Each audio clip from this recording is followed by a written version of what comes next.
Hi, everybody. I'm Millie from Magic Ninja Robot, and welcome to my new show where I review movies and give out my thoughts. Today, we're going to be talking about The Iron Claw from 2023. Oh my god. So, let's talk about this. When I first heard the movie was coming out, I was excited. First of all, I am an A24 junkie. I eat that media like a kid in a candy store. I do not care that it will give me a bad time or nightmares. I eat that shit. So, when I saw it, I thought, oh, well, it's a movie about wrestling, and it's A24, something that I can actually, well, do with my husband. To be honest, I did know a bit about the story about the Von Erichs. I think, if I'm correct, all developed with one night while we were watching AW, because me and my husband watched that, or at least I used to watch it a lot with him. And for some reason, the kids of Kevin Von Erich were fighting that night. As always, the hubby has infos to share. And I was like, ooh, what is that? He gave me that look of, oh, sweet summer child. He showed me the dark side of the ring. It's a show where they talk about the sorts of stories and history about the pro wrestlers. And as it says in the title, it's the dark side of the ring, honestly. There's a lot of dark stuff going on, a lot of unconclusive things, so it's very interesting. It's not short of saying that I was invested, and that was a tall drink of water of holy crap that I had to drink. So by this, when the movie was coming out and the trailer just hit, I was all in it. We even planned our Thanksgiving and everything to watch it on theaters, and we were there in the morning, bright and early. So, let's talk about this movie. A24 brings to the big picture the story of the Von Erichs and their ascending into stardom, and also their inevitable demise and fall down, all from the eyes of the family that is all into wrestling, as I mentioned. Starring Zac Efron as Kevin Von Erich, Jeremy Allen White, Kerry Von Erich, you remember him by The Bear, Harris Dickinson, David Von Erich, Stanley Simmons as Mike Von Erich, the youngest one, if I'm correct, Holt McCallany, Fritz Von Erich being the father, and Morotine Tierney, Doris Von Erich. I'm sorry if I'm mispronouncing all these names. I'm Mexican, I don't care. With the director and writer Sean Durkin. So, from the get go, I'm personally a smug for sports movies, and more if it's about brothers and family. It just hits different to me. Uh, Back in the day, my brother and me used to watch this kind of movies, and I just get emotional. He was a big into sports, and I into movies, so it was a midway for us to bond. Now, with my hubby in the picture, it made it extra special because it is really, and I mean really hard for me to find a movie that will make him go, oh, that looks great, let's watch that. That is more because of his comfort zone. And for me, an A24 flick, believe me, it is taking you way out of your comfort zone. But let's go back into the movie. The movie portrays the rise and fall of the Von Erichs, how they became the prestigious name they titled, and how it became a name that is now remembered as a cursed name. Also, not to say it, the curse of the Von Erichs. Visually portrays the times, which is early in 1980s, with the filter and the music. It just throws you back into a time where wrestling was more of a community thing, all in your little town, this being in Texas. But let me talk about the damn intro. Right when the scene starts, we get to see an immense look of the ring in black and white, and a look on Fritz Von Erich being the father when he started wrestling, and showing his famous move, the Iron Claw. I knew right there and then that I was going to have a hell of a time. The Iron Claw shows the whole family interaction between what it is to have an obsessed father pressing all of his dreams of grandeur and getting the heavyweight title championship into his family. all of their sons get a little bit of this, so it's a lot of pressure for them, psychologically and emotionally. Kevin, being the one more involved into the wrestling and determined to be the best, is still the big brotherly figure into the family. He's just worried about everyone being treated and loved and everything. It's a sweet character. I was like, no, not gonna lie there. Next is David, being the natural born one for the talent, which it's more of a, he had a nice personality, so he was easy to do everything in the ring. Besides being strong and everything like everyone else, he had the talent to have personality, which is a lot in pro wrestling. Next, it's Mike, being the youngest one. He was more interested in music. They show him very involved, like in a band and such, and he is talented as fuck. And let's not forget the prodigal son, Kerry, who is at the start involved in being in the Olympics. He wanted to be so hard in the team of the Olympics of the USA. But sadly, if everyone remembers history, which I doubt it, the Russian Olympics was in 1980, and USA decided not to go. So with that, he canceled one of his dreams and heading back home. All of this are good. It's a good bunch of brothers, and you cannot but feel love for all of them and their interactions. Something, like I mentioned, just struck a chord in my little black heart. It's a great journey and how they portrayed the so-called curse, which is a big thing in all this story, and also a very emotional one. At least it was for me.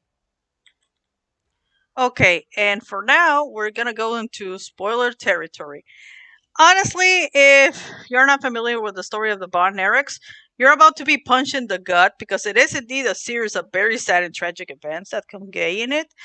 And by that it means a lot of deaths and sadly a lot of self-inflicted ones. Uh, Mostly for the point of view of the movie comes from the older brother Kevin, played by Zac Efron, and it shows the slow decline in his mental state and how from the start he has to be one reaching desperately for his father's dream and grandeur, definitely feeling it the most because besides the fact that his father keeps saying, "Who's the favorite?" You can even see in the trailer. It's like, "Oh yeah, Carrie. By the way, he's like my favorite. I don't give a shit what you think." It's like, "Oh okay." The rest are just left to try and keep up with the high standards. David was just trying to have fun and was, like I mentioned, unnatural for this. When he teams up with Kevin, it was very obvious who was stealing the spotlight. On the other hand, Kevin had his own things going on as he met his girl Pam, played by Lily James. And just as the reason for him to keep on going in a way and thinking more about his family. When Carrie comes back into the pictures, he's immediately recruited to be the third one in the party of the Von Erichs. Uh, you see the fun and the not so fun part from being in the ring with a great montage with Tom Sawyer from Rush playing, which is in fact their song from when they get in the ring. But as a great ones rise, they do fall at some point, and boy, do they fall in this one. But let's start with the sad things. Starting with the sudden death of David while being on the top from a punctured intestine, or that's what they declared. I think if I recall on the dark side, they do mention that he was into deep drugs, and they do not shy about it in the movie. So you get to see all that stuff. So anyone can take their own suspicions about it, but that's just how they represent it. He passed away on his room on Japan while doing a tour, getting to the championship ring and everything, but he didn't get to it. Uh, then afterwards, when all this happens, his father decides to, well, guess what? Get into the fucking favorite one. Kerry takes the lead, but after he actually wins this championship, he goes off in a motorcycle accident, losing one of his feet with it. This is actually a real thing. He loses his feet, and he's actually wrestling without a foot, with a fake foot, which is great. It's not. It sucks. It looks like it sucks. After that, his father kind of gets desperate and he recruits Mike, being the youngest one, and not really interested in the wrestling. But when he debuts, if I'm correct, at least in the movie they represent it like that.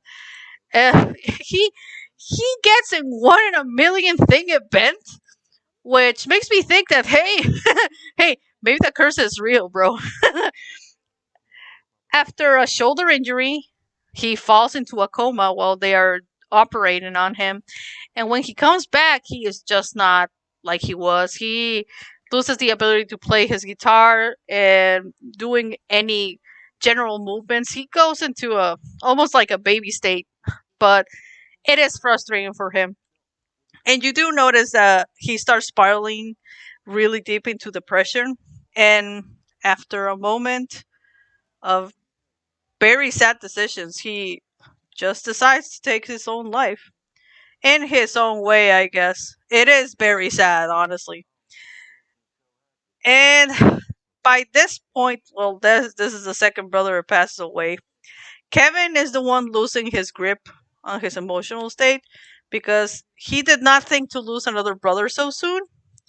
Let alone, they do mention this early in the movie. There is one older brother from the Von Erichs that passed away when he was a kid. Like, the event is so weird that it's unbelievable if you want to say it like that. So the cases that he already experienced death, this be his third brother losing. So that's when he starts isolating himself from everyone, even from his own family.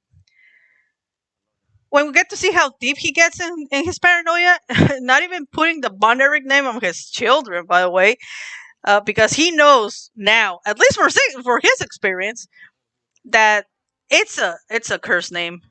It's really a curse name. After that, after all this going on, Carrie is so desperate and determined to be what he used to be and keep claiming the name of being the best of the Von Erichs. He is on his own personal hell, where sadly, after all this grandeur times, because he actually gets to be a champion and all that, uh, he is in a lot of pain. He is not in the right state of mind. And he takes his own life in his father's farm, which, goddamn. So when this all happens, I'm just gonna put a little pin on it. Um, there's this montage where all the brothers finally get to be together, and it's incredible because the way they portray after they die and seeing how much at peace they are, it I don't know, it just hits so hard. You get to see like Mike and David with Carrie and the little kid, I forget his name, I'm sorry, and they're like all hugging each other, like, oh my god, that I think my soul left at that point. It's such a beautiful moment, but at the same time it's like so sad, like, bro, like, how the greats fall down in such weird things. So by the end of this, Kevin is already in charge of the wrestling federation his father worked all his fucking life to get, and he decides to sell it because first of all he doesn't have money. He's not getting enough money from all this. It's a losing money from everything. So he is more focused on his kids and taking care of his family and such. So he just decides to sell it. And by this, like, the movie just it gets to an end. And the final scene, oh Jesus Christ, the final scene just it hits. It's a sad as fuck ending as hell. It's just Kevin left by himself, and he is with his two kids. Like they're playing football and whatever, and he's like crying because he's seeing them playing shit. And his kids just comes like, "Why are you crying?" And he just says this, "Oh my god, oh my god." He says like, "I used to be a brother, and now I'm not." And the kids just say, we will be your brothers. Oh my god, I think my soul left again. And just by thinking about it, just makes me tear a bit because it's like it made me cry ugly, and it's such an emotional thing. But it's a great ending. So let's just finish this before I start crying. My final thoughts. I, for one, think this is a great movie. You can't go wrong with movies about sports and emotions, but that's a personal take. Some of the examples that I can think of is like take the wrestler for example. It's another good one, but this one is more focused on the sad side of the ring because of all the crisis that wrestlers come when they're getting old and all that stuff. It's very intense. If you like this kind of stuff from the old, you can see how the elders come down from the perspective of being like a brother warrior. Uh, it's really a great one. That one I think is the one that hits the worst because it is about indeed the two brothers fighting and how they come together after again their father being a piece of shit. So this permeates more on the warrior. But so is it a good movie? Hell fucking yeah. It's great acting, super performances. Like I said, I'm a schmuck for period kind of pieces because now the 1980s are a period piece. Jesus Christ. Um it just really has a amazing soundtrack. It's like when the movie starts and it just hits the right spots.